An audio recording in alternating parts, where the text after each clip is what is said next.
तो एक तो खान साहब ने कहा कि चले अभी इसको, ये वैसे भी 26वीं आईनी तरमीम कैसे खत्म हो सकती है, दो ही तरह से ना, या उसके ऊपर फुल कोर्ट बिठा दें और तमाम जजेस बैठ के फैसला सुन लें, वो या अफरीदी साहब ने नहीं होने दिया, और ये जो बेनिफिशरी है आईनी बेंच, ये कभी उसको कलअदम नहीं करेगा, लिहाजा अदलिया से तो आप चैप्टर क्लोज समझें कि 26वीं आईनी तरमीम कहीं नहीं जाने वाली। दूसरा यह है कि इमरान खान जो हैं उनको मैंडेट वापस मिले और वो 2 तिहाई अक्सरियत जो पाकिस्तान के लोगों ने उनको दी थी, वो 2 तिहाई अक्सरियत उनको वापस मिले और वो इस 26वीं आईनी तरमीम को उड़ा दें 27वीं आईनी तरमीम करके। वो भी नहीं होने वाला, क्योंकि वो जो ट्रिब्यूनल्स हैं वो भी इन्हीं अदालतों के जरिए फैसले लेकर और वो बनाए गए हैं, और याही अफरीदी साहब इसीलिए तौहीन अदालत वाला केस नहीं लगा रहे, इलेक्शन कमीशन वाला, और ऐसे केसेस नहीं लगा रहे जो इमरान खान के मैंडेट की वापसी का सबब बन सकते हैं, क्योंकि इमरान खान ने अपने दुश्मन बना लिया याही अफरीदी साहब को, ये कह करके मैं 26वीं आईनी तरमीम का खात्मा चाहता हूँ। 26वीं आईनी तरमीम के खात्मे की बात करना बरह रास्त हमला है याही अफरीदी साहब के ऊपर, उनके ओहदे के ऊपर, उनकी मराद के ऊपर, उनके दफ्तर के ऊपर, उनको जो भी उस ओहदे की वजह से मराद मिली हुई है, जो प्रोटोकॉल मिला हुआ है, उसके ऊपर बरह रास्त हमला है। तो क्यों याही अफरीदी साहब चाहेंगे कि नीचे अदालतें जो हैं वो इंसाफ करें, एटीसी के जजेस इंसाफ करें, ट्रिब्यूनल्स वाले जजेस इंसाफ करें, इलेक्शन कमीशन के खिलाफ जो केसेस हैं वो लगाएं, वो इलेक्शन कमिश्नर के खिलाफ जो रेफरेंस पड़ा है सुप्रीम जुडिशल काउंसिल में उसको टेकअप करके उसको ओहदे से हटाएं, इलेक्शन कमीशन के खिलाफ कोई कार्रवाई करें, कभी नहीं करेंगे याही अफरीदी साहब। तो इसलिए इमरान खान साहब ने ये दोनों तो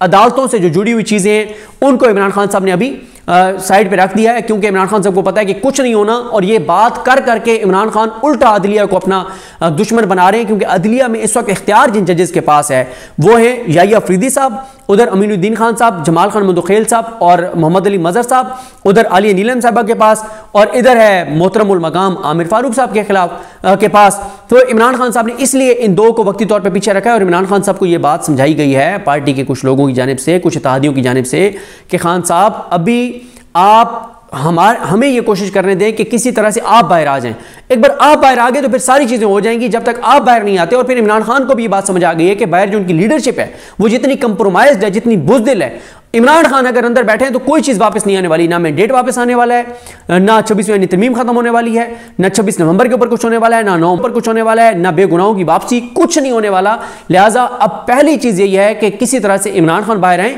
बाकी चीजें खुद ब खुद हो जाएंगी, होंगी कैसे नहीं होंगी। इमरान खान बाहर आएंगे तो फिर इमरान खान आराम से आके बैठ जाएगा, ऐसा नहीं होगा। दूसरा, इमरान खान साहब जो हैं उनके हवाले से, इमरान खान साहब के हवाले से मैं आपको एक अर्ज़ करूं कि दो चीज़ें इस वक्त इमरान खान साहब के सामने हैं जो मुज़ाकरात की। अच्छा हाँ, एक चीज़ और वजह बता दूं, इमरान खान साहब को ये जो लास्ट मुज़ाकराती कमेटी का उनके साथ इजलास हुआ था, मीटिंग हुई थी, उसमें इमरान खान साहब को एक इमरान खान साहब के इत्तेहादी की तरफ से एक बात कही गई, कहा गया कि खान साहब इस वक्त ये निज़ाम जो कुछ कर रहा है वो खौफ में कर रहा है, आप ये बात इस वक्त पाकिस्तान को आप बचा सकते हैं। और इमरान खान को उस मुलाकात में जो अल्फाज कहे गए वो अल्फाज मैं आपके सामने रख देता हूँ। इमरान खान साहब को कहा गया कि खान साहब ये मुल्क अब आप बचा सकते हैं, ये आपकी नफरत में, आपके खौफ में मुल्क तोड़ देंगे, लेकिन आपको जो है वो स्पेस नहीं देंगे, तो आप इनको ये एतमाद दें, रास्ता दें, थोड़ा सा एनआरओ दें, डील दें, ढील दें, इनको बताएं कि मैं तुम्हारे साथ वो नहीं करूंगा जिस तरह तुम खौफ से दबे हुए हो, मुल्क को मैं प्रेफर करूंगा, मैं मुल्क की खातिर कुछ चीज़ों के ऊपर पीछे हटने को तैयार हूं। जिसमें इमरान खान ने कह भी दिया कि मेरे ऊपर जो कातलाना हमला हुआ है, जो कुछ मेरी ज़ात के साथ हुआ है, जो मेरे साथ हुआ है, वो मैं माफ़ कर दूंगा, उसके ऊपर मैं बदला नहीं लूंगा। और जब वो कह रहे हैं कि मेरे साथ जो किया है उसमें अंडरस्टूड है कि उनकी एहलिया के साथ जो उनको बेगुनाह को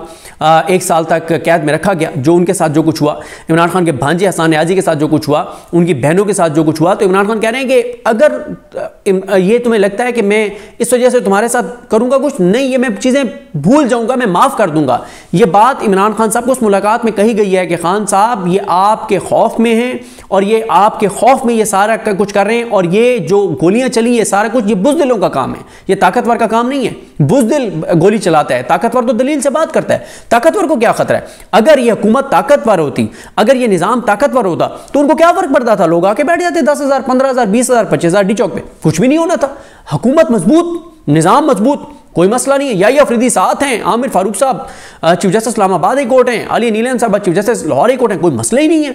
तो फिर क्यों गोलियां मार दी गई? ये बुज़दिली की निशानी है, ये खौफ की अलामत है। तो इमरान खान साहब को ये कहा गया कि खान साहब आपके खौफ में ये निज़ाम जो है ये उस हद तक चला जाएगा कि खुदा न खास्ता मुल्क टूट जाएगा। आपने इस मुल्क को बचाना है, आपको कुछ ना कुछ करना पड़ेगा, आपको इनको स्पेस देनी पड़ेगी, आपको इनको रास्ता देना पड़ेगा। तो इसलिए इमरान खान साहब जो हैं इन दो चीज़ों से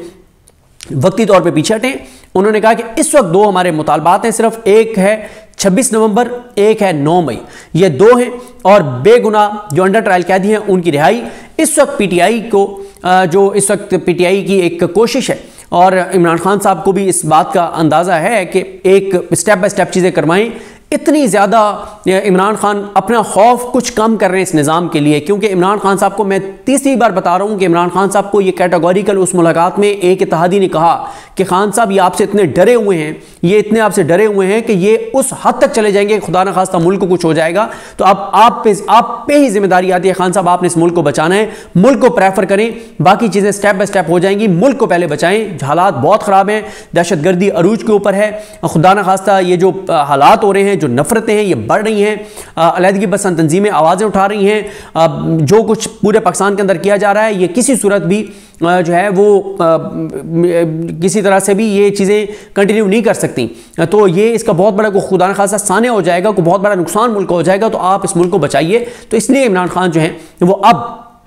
इस निज़ाम को कुछ एनआरओ देना चाहते हैं, कुछ स्पेस देना चाहते हैं, रास्ता देना चाहते हैं, महफूज रास्ता देना चाहते हैं, मुल्क बचाना चाहते हैं। अपनी ज़ात के साथ होने वाली चीज़ों के ऊपर कुछ ना कुछ वो कंप्रोमाइज़ करना चाहते हैं, अपनी ज़ात के ऊपर। जो मुल्क के साथ हुआ है उसको नहीं, जो अपनी ज़ात के साथ हुआ है, जो उनको 1.5 साल से कैद में रखा गया, जो उनको अजियत दी गई, जो उनको तकलीफ दी गई, जो उनके ऊपर झूठे केसेस बनाए गए, जो उनको अदालतों के जरिए झूठी सजाएं दिलवाई गई, और जिस तरह से ये सारा किरदार है जिसका उसके ऊपर इमरान खान इसलिए पीछे हटे हैं। इमरान खान मुल्क बचाना चाहते हैं और इनको रास्ता इस निज़ाम को देना चाहते हैं। और दूसरा, इस बात की बड़ी क्लैरिटी है जो सिंसियर लोग हैं पीटीआई के अंदर कि इमरान खान को पहले बाहर निकाला जाए। एक बार इमरान खान बाहर आ जाए तो फिर चीज़ें जो हैं वो आगे बढ़ेंगी। इसलिए इमरान खान साहब जो हैं वो दो मुतालबात से पीछे हटें, ताकि अदलिया की तरफ से भी वो जो एक नफरत और दुश्मनी है, जो इंतकाम है इमरान खान के साथ अदलिया का, अदलिया के बड़ों का, कि अगर वो इसलिए इमरान खान के खिलाफ इंतकाम और नफरत है कि यार ये तो 26वीं आईनी तरमीम के खिलाफ है, ये अगर बाहर आ गया तो ये तो 26वीं आईनी तरमीम उड़वा देगा। अब जब इमरान खान ने कहा कि नहीं 26वीं आईनी तरमीम को मैं अभी नहीं कुछ कह रहा, तुम रहो ओहदों पर, मुराद इंजॉय करो, ओहदे इंजॉय करो, मज़े लो, कोई मसला नहीं है, इंसाफ जाए भाड़ में, मुल्क की भी खैर है, अवाम की भी खैर है, आने वाली नस्लों की भी खैर है, तुम्हारे ओहदे सलामत रहें, तुम्हारी तनख्वाहें सलामत रहें, तुम्हारी मराद सलामत रहें, तुम्हारी बड़ी गाड़ियाँ सलामत रहें, तुम्हारे बड़े दफ्तर सलामत रहें। तो इमरान खान ये बात करके और अदलिया के अंदर वो जो नफरत है इमरान खान के लिए, जो इंतकाम की आग है, उसको इमरान खान किसी हद तक ठंडा करने में कामयाब हो जाएंगे कि उन्हें लगेगा कि ठीक है यार हमारे से टल गया है 26वीं आईनी तरमीम, इसलिए अब हम इंसाफ कर लें, अपने हलफ के मुताबिक थोड़े से कोई फैसले कर लें, कोई मसला नहीं है। तो एक तो ये हो गया। और 8 फरवरी वाले मैंडेट की भी इमरान खान ने इसलिए बात, अभी वो लंबा एक काम है, उसमें भी थोड़ी सी स्पेस दे रहे हैं ताकि लगे कि नहीं कोई मसला नहीं है, अभी मैंडेट भी नहीं जा रहा, हमारी हुकूमत भी है, निज़ाम भी यही रहेगा। लेकिन कोशिश इमरान खान की यह है कि बेगुनाह कैदी जो है बाहर आएँ। और दूसरा, पीटीआई के मुख्तलिफ लोगों की कोशिश यह है कि जो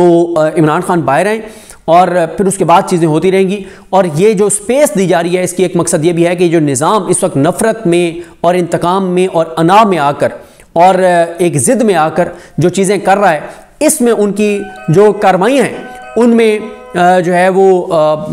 उनकी शिद्दत जो है वो कम हो। और उस शिद्दत इसलिए कम हो कि ताकि वो ऐसी चीज़ें मज़ीद ना करें जिससे नुकसान पाकिस्तान का हो। और क्योंकि इस वक्त देखें पाकिस्तान के एटमी प्रोग्राम के ऊपर सवालात उठने लग गए हैं, इंटरनेशनली जो पाकिस्तान के खिलाफ चीज़ें हो रही हैं, पाकिस्तान की बका और सलामती के ऊपर सवालात उठ रहे हैं। तो इसलिए इमरान खान ये स्पेस इस निज़ाम को दे रहे हैं कि कह रहे हैं कि चलो आगे चलो, मैं चीज़ों को आगे लेके चलना चाहता हूँ मुल्क की खातिर। लेकिन इमरान खान डील कोई नहीं करेगा, डील किसी सूरत नहीं करेगा। इनको महफूज रास्ता इमरान खान देता हुआ नज़र आ रहा है, कुछ ना कुछ ढील एनआरओ देता हुआ ज़रूर नज़र आ रहा है ताकि ये और नफरत में मुल्क का नुकसान ना करें। तो इमरान खान इस वक्त मुल्क को बचाना चाहता है और इसलिए इमरान खान ने दो चीज़ों पर